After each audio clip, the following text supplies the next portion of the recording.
ओम शांति। अव्यक्त बाप दादा के मधुर मधुर महावाक्य।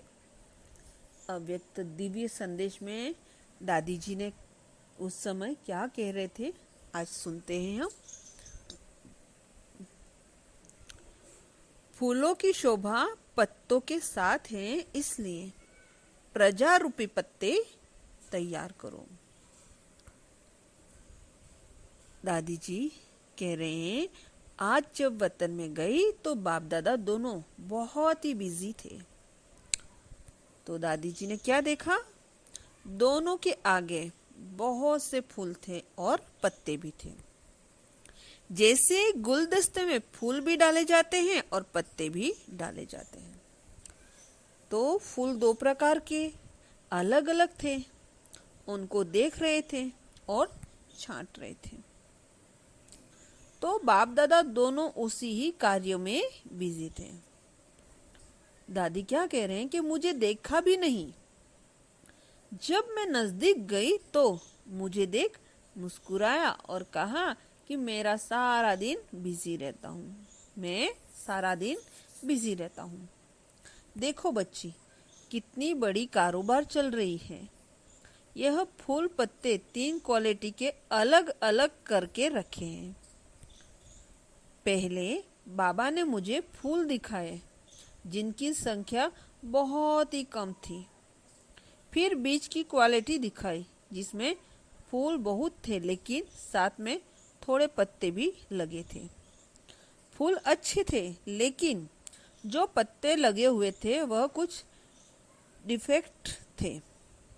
तीसरी क्वालिटी में फिर पत्ते जास्ती थे और फूल बहुत ही कम थे।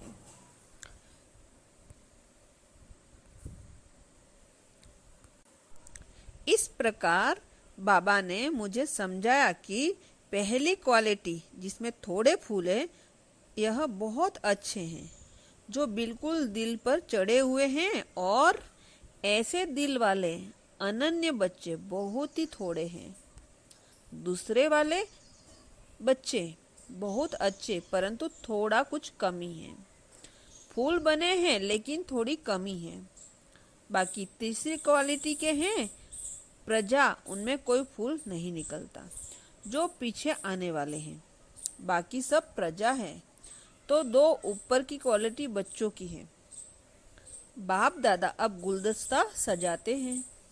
जब गुलदस्ता सजाया जाता है तो सिर्फ फूल डालने से गुलदस्ता नहीं शोभता, उसमें कुछ पत्ते भी चाहिए।